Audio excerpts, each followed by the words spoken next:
Stock market course for beginner के 6वें lecture में आप सभी का स्वागत है।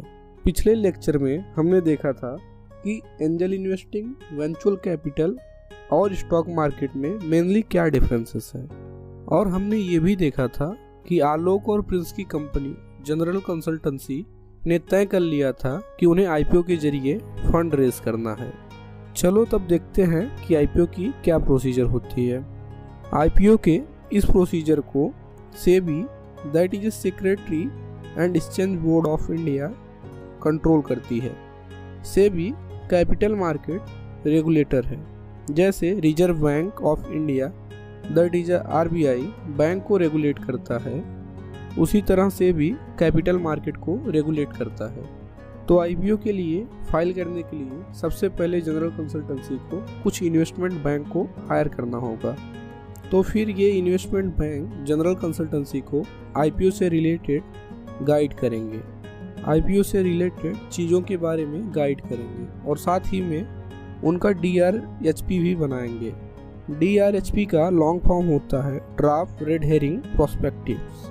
ड्राफ्ट रेड हेरिंग प्रोस्पेक्टस में कंपनी की बिजनेस हिस्ट्री होती है, फाइनेंशियल स्टेटमेंट की हिस्ट्री होती है, कंपनी के प्रमोटर एंड मैनेजमेंट की इंफॉर्मेशन होती है, कंपनी के फ्यूचर प्लान के बारे में बताया जाता है, और कंपनी से जुड़ी लगभग सारी चीज़ें ड्राफ्ट रेड हेरिंग प्रोस्पेक्टस में बताया जाता है। तो इन्वेस्टमेंट बैंक कंपनी का डीआरएचपी बनाने में हेल्प करती है, और फिर ये डीआरएचपी सेबी के पास सबमिट किया जाता है। फिर सेबी डीआरएचपी में दी गई सारी इंफॉर्मेशन को चेक करते हैं, और अगर सेबी को लगता है उन्हें और कुछ इन्फॉर्मेशन चाहिए तो वो ऐसे कंपनी को इन्फॉर्म करते हैं। तो फिर कंपनी को उस इन्फॉर्मेशन को कंपनी को सेबी को बताना होता है।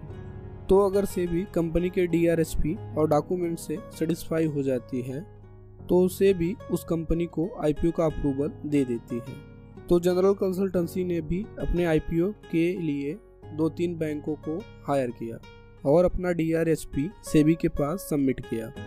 जनरल कंसल्टेंसी का डीआरएचपी और सारे डॉक्यूमेंटेशन चेक करने के बाद सेबी ने जनरल कंसल्टेंसी का आईपीओ अप्रूव कर दिया, जिसके बाद जनरल कंसल्टेंसी का आईपीओ लाने का रास्ता खुला हो गया। नाउ 2 तरीके के आईपीओ होते हैं, fix price IPO and book building IPO. Now fix price में कंपनी एक प्राइस निर्धारित करती है और उसी प्राइस में लोगों को कंपनी का शेयर बाई करना होता है। एग्जाम्पल के तौर पे हम मान लेते हैं कि किसी कंपनी ने अपने आईपीओ का प्राइस 500 रुपये रखा हुआ है। तो जिन इन्वेस्टर को उनके आईपीओ में सब्सक्राइब करना है उन्हें 500 रुपये पर शेयर के प्राइस पर उन्हें खरीदना होगा। आईपीओ का दूसरा तरीका है book building IPO. Book building IPO में कंपनी प्राइस बॉन्ड डिसाइड करती है। मान लेते हैं कि जनरल कंसल्टेंसी अपना आईपीओ बुक बिल्डिंग के तरीके से लाने वाली है और कंपनी ने अपने आईपीओ का प्राइस 300 रुपये से 306 रुपये डिसाइड किया है। तो जिन लोगों को जनरल कंसल्टेंसी के आईपीओ को सब्सक्राइब करना है, यानी जनरल कंसल्टेंसी के आईपीओ में शेयर को खरीदना है, तो उन्हें 300 से 306, 303, 306 रुपये के बीच अपनी बिडिंग लगानी होगी, और फिर जिस प्राइस में सबसे ज़्यादा बिडिंग आ जाएगी वो प्राइस फाइनल प्राइस हो जाएगी, जिस पर सारे शेयर इशू किए जाएंगे। तो जनरल कंसल्टेंसी ने अपना प्राइस बैंड 300 से 306 रुपये रखा हुआ है। प्राइस बैंड में जो सबसे कम प्राइस होता है उसे फ्लोर प्राइस कहते हैं। यहाँ पर 300 रुपये सबसे कम प्राइस है, इसीलिए 300 रुपये फ्लोर प्राइस है।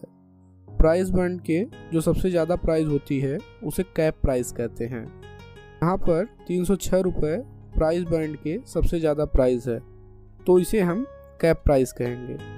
आईपीओ नॉर्मली 3 दिनों के लिए खुला रहता है।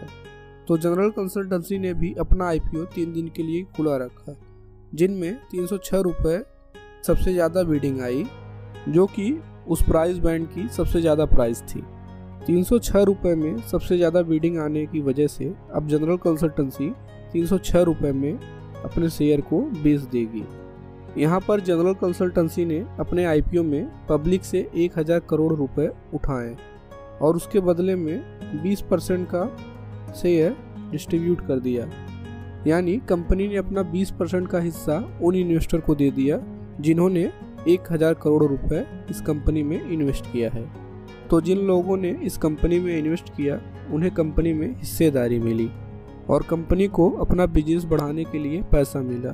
तो इस आईपीओ प्रोसेस के बाद जनरल कंसल्टेंसी के शेयर उन इन्वेस्टर को इशू किए गए और बाद में company national stock exchange and Bombay stock exchange, जो कि इंडिया के 2 मेन स्टॉक एक्सचेंजेस हैं, उन पर लिस्ट हो गई। और कंपनी के शेयर स्टॉक एक्सचेंजेस में लिस्ट होने के बाद कोई भी बड़े आसानी से जनरल कंसल्टेंसी के शेयर बाई एंड सेल कर सकते हैं। कंपनी स्टॉक एक्सचेंजेस में लिस्टेड होने के बाद कंपनी एक पब्लिक लिस्टेड कंपनी बन जाती है। तो जनरल कंसल्टेंसी ने स्टॉक मार्केट के जरिए पैसा तो उठा लिया। अब देखते हैं कि जनरल कंसल्टेंसी की आगे की स्ट्रेटजी क्या होती है।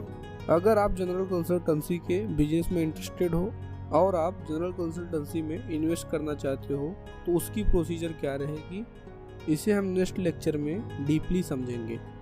आशा करता हूँ कि आपको ये लेक्चर पसंद आया होगा। अगर आप ये वीडियो फेसबुक पेज पर देख रहे हो तो आप हमारे पेज को फॉलो कर लें।